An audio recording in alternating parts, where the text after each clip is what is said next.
While I was in the hospital with a broken leg after a car accident, my boyfriend posted pictures of himself at a party with his ex, captioned, "Finally free from the needy drama queen and her constant demands."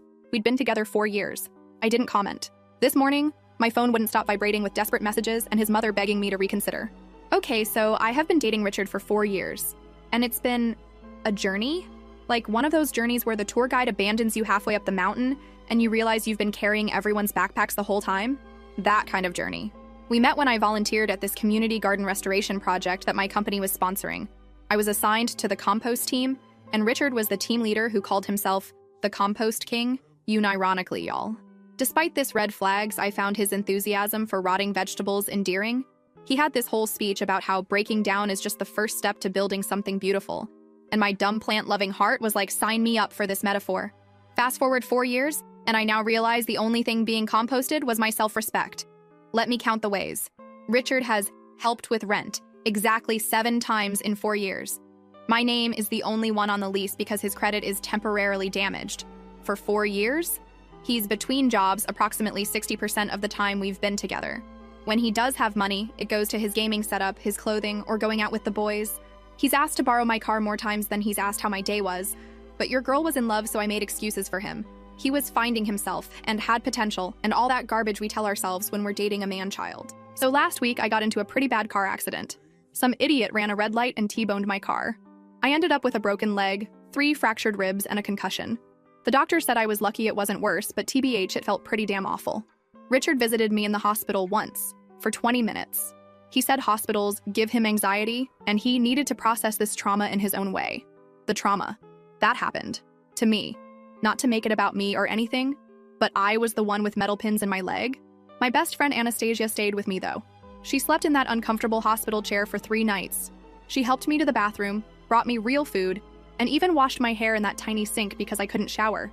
That's friendship, people. So there I am, drugged up on pain meds, when Anastasia gets this weird look on her face while scrolling through her phone. I asked what was wrong, and she tried to play it off, but I could tell something was up. I grabbed her phone. Rude, I know, but pain meds make me aggressive, lol. And what do I see? Richard, at a party, with his arm around his ex, Katie. The caption? Finally free from the needy drama queen and her constant demands. I just froze. 4 years. 4 whole years of my life, supporting this man emotionally, financially, putting up with his finding himself phases, his gaming addiction, his inability to clean a toilet properly. And this is what he posts when I'm literally broken in a hospital bed? The worst part was seeing all the comments from our friends saying things like, "Glad you're happy, bro," and "You deserve better."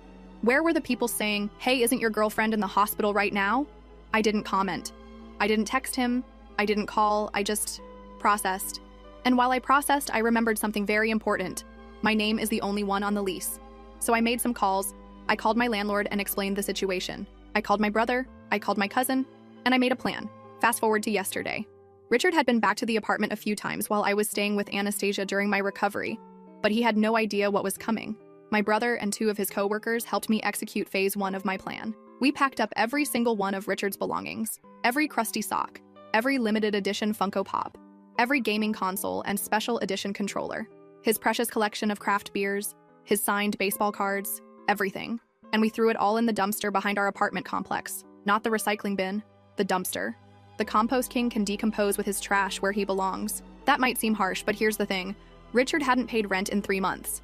The landlord had been sending notices that I'd been hiding from him because I was embarrassed that my boyfriend couldn't contribute.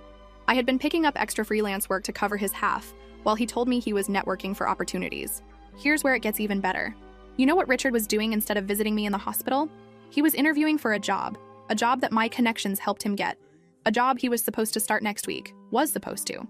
Let's just say that the hiring manager is my former college roommate's brother, and he received some very interesting information about Richard's financial history and reliability, along with screenshots of those social media posts about being finally free from his needy girlfriend who was hospitalized. This morning, my phone started blowing up. Text after text from Richard. "Where is my stuff? Are you serious right now? You can't do this to me. Everything I own was in that apartment. My collector's items are worth thousands. You're going to pay for this." And then the tone changed. "Baby, please, I'm sorry. I was just drunk and stupid. Katie doesn't mean anything to me. I was just dealing with the stress. Please call me back. I love you so much. We can work this out. You're the only one I want." But the best messages? Those came from his mother. Richard's mom has always treated me like I was lucky to be with her precious boy. She called me crying, saying I need to reconsider what I've done, that her son made a mistake but doesn't deserve to have his life ruined. She said he told her about the other thing I did, the job situation, and that I was being vindictive and cruel. And you know what? Maybe I am. But 4 years of supporting someone who couldn't even be bothered to visit me more than once in the hospital, who publicly celebrated being free from me while I was learning how to use crutches. The lease renewal is coming up next month. I'm not renewing. I'm moving in with Anastasia until I find a new place. A fresh start, with furniture that doesn't have memories of Richard gaming on it while I cooked, cleaned, and paid the bills. I don't regret what I did. Not one bit. Edit. No, I'm not worried about legal consequences. My cousin said since his name isn't on the lease and he hasn't financially contributed, he has very little recourse. Plus, I have documentation of everything. Yes, I'm healing well. 6 more weeks in this cast, but the ribs are feeling better already. For those asking why I stayed so long, love makes you stupid sometimes? He wasn't always terrible, and the good moments made me think the bad ones were just temporary. Classic, I know. I'll update tomorrow with more of the fallout. His mother has now called me 17 times and left voicemails that range from sobbing to threatening. Richard apparently showed up at the apartment and the landlord wouldn't let him in. Your girl might have changed the locks. First update. Wow. I honestly didn't expect my last post to get so much attention. Thank you everyone for your support and kind words, and the legal advice, much appreciated. As promised, here's what's happened since my last update. So remember how I mentioned Richard's mom called me 17 times? Well, that number is now up to 43. 43 calls in less than 36 hours. I finally answered call number 44 because I figured it would never end otherwise. Let me paint you a picture of this phone call. Me, propped up in Anastasia's guest bed with my broken leg elevated on 3 pillows, munching on sour cream and onion chips. Stress eating is my love language. While Richard's mother, Deborah, alternated between sobbing, guilt-tripping, and thinly veiled threats for 28 minutes. Here's the highlight reel. Richard has been crying for 2 days straight. I've never seen him like this. Funny, I cried for 2 days straight when I woke up in the hospital and he wasn't there. But go off, I guess. Do you know how much those collectibles were worth? His grandfather gave him some of those baseball cards. Do you know how much rent costs, Deborah? Because I do, down to the penny, for 4 years. He was planning to propose, you know. He showed me the ring. Unless the ring was made of unpaid bills and broken promises, I highly doubt it. We could press charges for destruction of property. My lawyer cousin already confirmed they can't, but okay. When she said, Richard told me everything about how you've been controlling his finances and isolating him from his friends and family.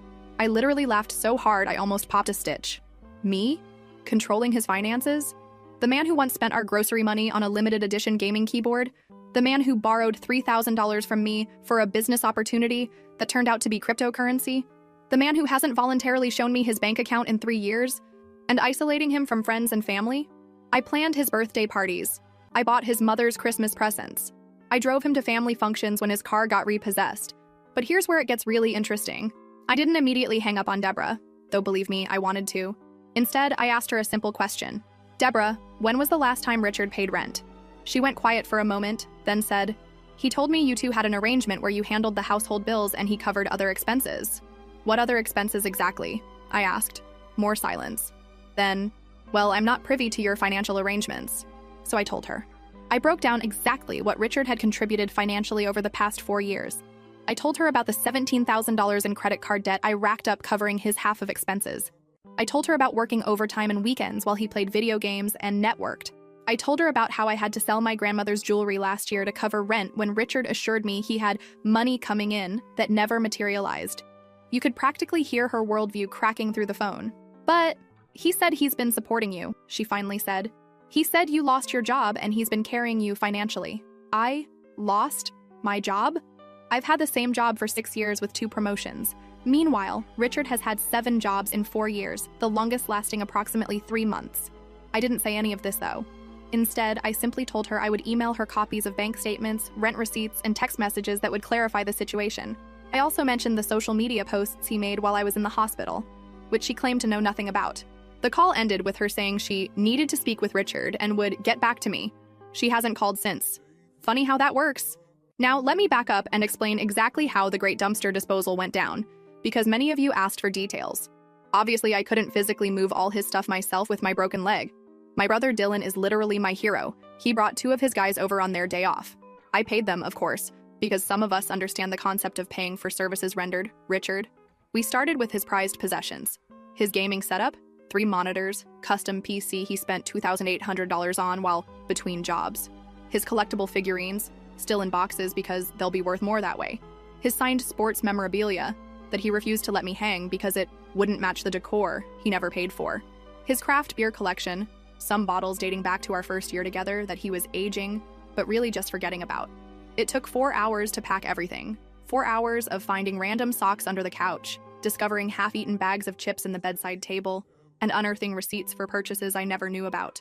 It was like an archaeological dig into the life of a man-child. When Dylan picked up Richard's throne, yes, he called his gaming chair his throne, and carried it ceremoniously to the dumpster like he was disposing of a cursed artifact. We didn't break anything deliberately. We didn't cut up his clothes or smash his electronics. We simply relocated them to their rightful home, among the rest of the garbage. I did keep one box of potentially important items: his birth certificate, social security card, a few family photos, and a folder of medical records. Those are with the landlord, who is 100% on my side after I showed him the social media posts and explained the situation. He even helped me change the locks. Speaking of the landlord, he told me Richard showed up twice yesterday demanding to be let in. The second time, he threatened to call the police, but mysteriously disappeared when the landlord said, "Great idea. Let's call them together and explain how you haven't paid rent in months." Funny how cockroaches scatter when you turn on the lights, isn't it? Now about the other thing I did. Remember how I mentioned Richard was starting a new job? A job my network helped him get? It's with a financial services company. He would have been handling client accounts and financial planning. The problem? Richard can't even plan his own finances. This is a man who once overdrafted his account buying a video game, then overdrafted it again the next day buying another video game because he forgot about the first overdraft. So I reached out to my friend's brother and simply shared some concerning information. Screenshots of Richard's social media posts, unprofessional, his rental payment history, non-existent, and some choice text messages where he bragged about working the system to avoid paying bills. Was this petty? Maybe, but consider this. Would you want someone handling your retirement account who can't even remember to pay his electric bill? I didn't lie. I didn't exaggerate. I simply provided factual information about his character and financial responsibility. What they did with that information was their decision. Spoiler alert, they rescinded the job offer. Which brings us to today's developments. Richard has graduated from angry texts to sad emails. Long, sad emails about how he's been reflecting and realizes his mistakes and wants to make things right. He claims the posts with Katie were just for show and that they're just friends, and he was acting out because he was scared of losing me after the accident. According to these emails, he's a changed man. He's seen the error of his ways. He's ready to commit and contribute and be a real partner.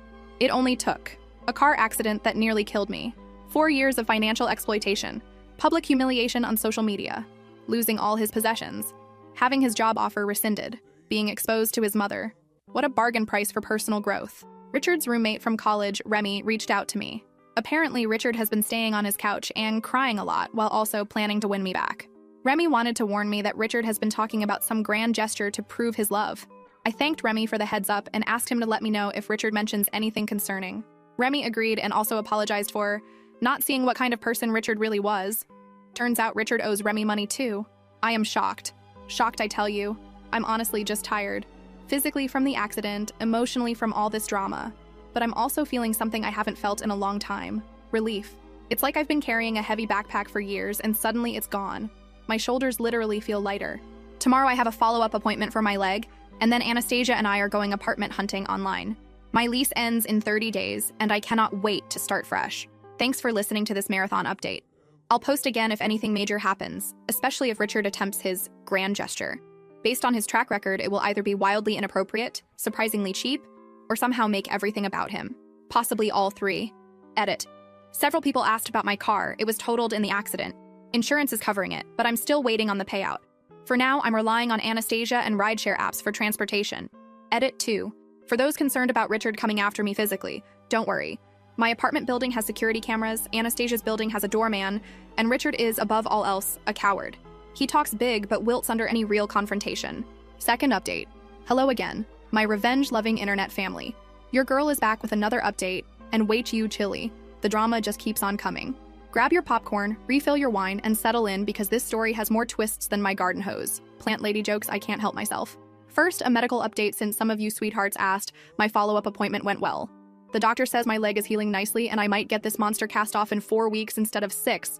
My ribs still hurt when I laugh too hard, which has been challenging given recent events. Now, on to the tea that you're all here for. The grand gesture has occurred, and it was exactly as predictable underwhelming, and self-centered as I expected. Yesterday afternoon, I was at Anastasia's place, scrolling through apartment listings when her doorman called up. Apparently, there was a delivery for me. We weren't expecting anything, so Anastasia went down to check. Remember, broken leg untowered stairs are my nemesis. She returned 5 minutes later with the strangest expression on her face and wait for it, a compost bin. A literal plastic container filled with dirt, worms, and what appeared to be kitchen scraps. On top was a handwritten note that said, "Like compost, our love can break down and rebuild into something stronger. I'm decomposing my old self to become the man you deserve. Please give us another chance to grow together. I cannot make this up." The compost king really thought that comparing our relationship to rotting food would win me back. The audacity, the delusion, the absolute tone-deaf nonsense of it all. Anastasia and I laughed so hard I had to take extra pain medication for my ribs. She even took a picture of me looking completely bewildered next to this bucket of dirt and posted it to her Instagram with the caption, "When your BFF's ex thinks worms are the way to a woman's heart." She tagged me, but not him, thankfully. But wait, there's more. Inside the compost, yes, he put items in the actual decomposing material, was a small velvet box containing a ring covered in compost. It wasn't even a nice ring. It was clearly costume jewelry. The diamond was plastic and the gold was already turning my skin green just from holding it. There was also a date engraved inside, 04/12/21. For context, that's the date of his previous girlfriend's birthday. He literally gave me a recycled ring that he probably bought for Katie and never gave her.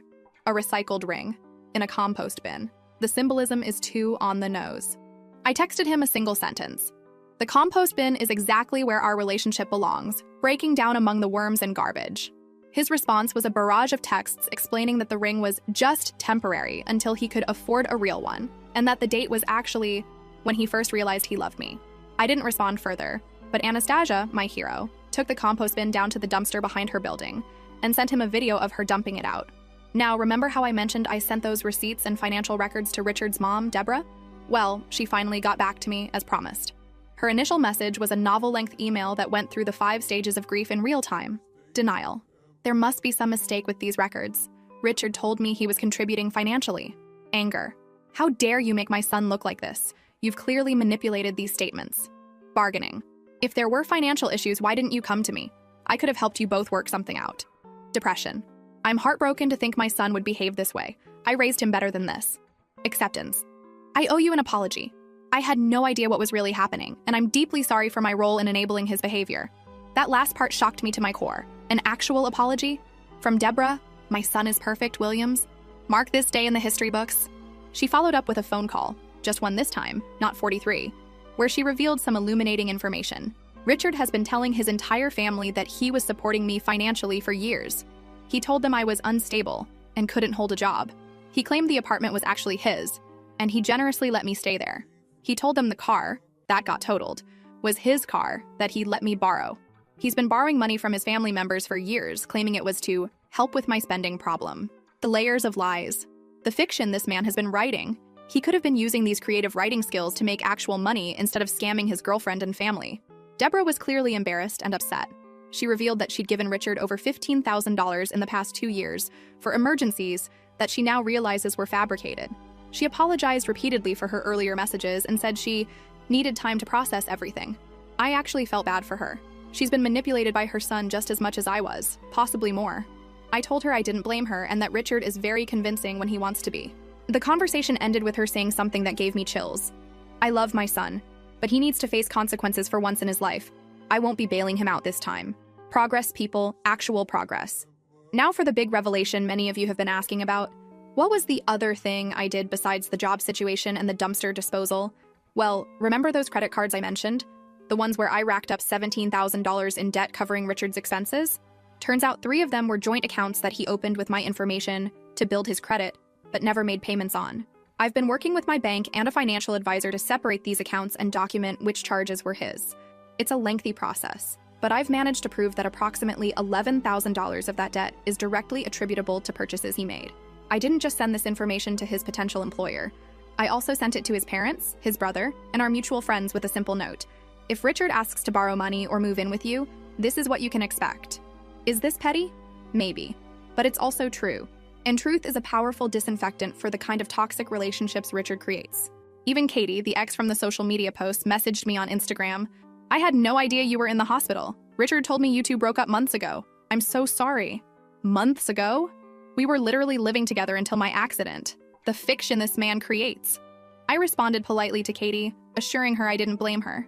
She revealed that Richard had been messaging her for weeks before the party, claiming we were on a break and that he was ready to move on. She feels terrible and offered to send me screenshots of their conversations. I declined the screenshots, no need to torture myself further, but thanked her for her honesty. Richard showed up at Anastasia's building again yesterday evening. The doorman refused to let him up. He's getting a gift basket. So Richard caused a scene in the lobby, yelling that he just wants to talk and explain everything. The doorman called the police, but Richard left before they arrived. He then proceeded to call me 37 times in the span of 2 hours. I didn't answer, but he left increasingly desperate voicemails. Please just talk to me. I can explain everything. This is all a misunderstanding. I was going to pay you back. You're ruining my life. I have nowhere to go. My mom won't even let me stay with her. I'm sleeping in my car. What car? His was repossessed months ago. I might do something desperate if you don't call me back. That last one concerned me, so I called a wellness check on him. I had Remy's address. The police reported back that he was fine, just emotional, and they recommended he seek mental health services. Later, Remy texted me, FYI, Richard is no longer staying here. Found out he stole $200 from my wallet. Changed the locks. Wow. Just wow. Even in crisis, this man can't stop taking what isn't his. So where does this leave us? Richard is apparently couch surfing with increasingly distant acquaintances. His family isn't bailing him out. His friends are dropping like flies. His job prospects are limited. His belongings are gone. His reputation is in tatters. And me? I'm healing. Both my leg and my heart. I found a promising apartment across town that's actually less expensive than my current place. Anastasia has been an absolute rock. My family has rallied around me. My job has been incredibly understanding about my recovery. I'm still angry, I'm still hurt. But mostly, I'm relieved. Like I've been underwater for 4 years and finally came up for air. Next update will probably be my last, as I'm focusing on moving forward rather than looking back.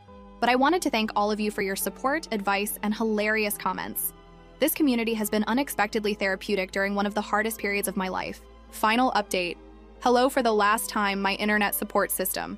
It's been exactly 1 month since my first post, and what a month it's been.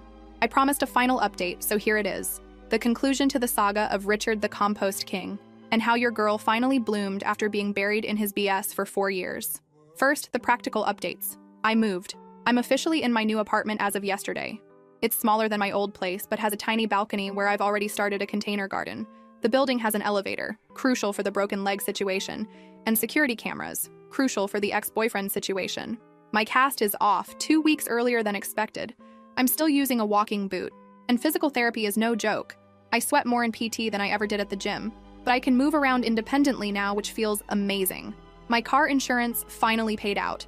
I bought a used but reliable Ford that I've named Freedom. Cheesy, I know, but I'm leaning into it.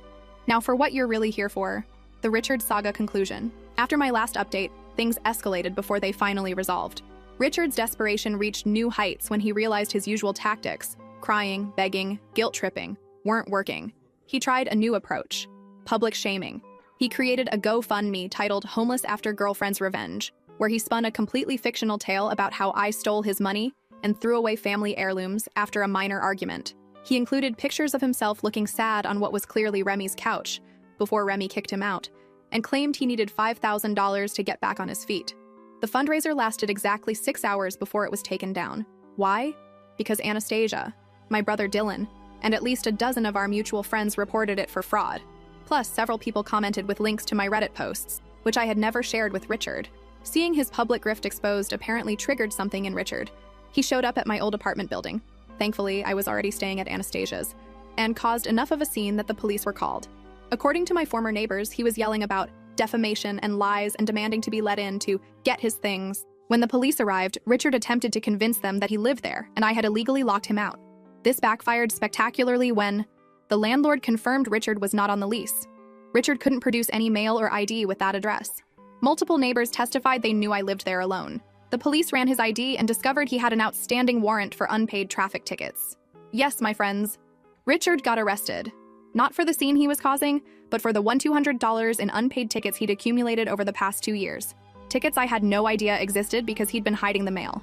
He spent 2 nights in jail before his brother, not his mother, interestingly, bailed him out.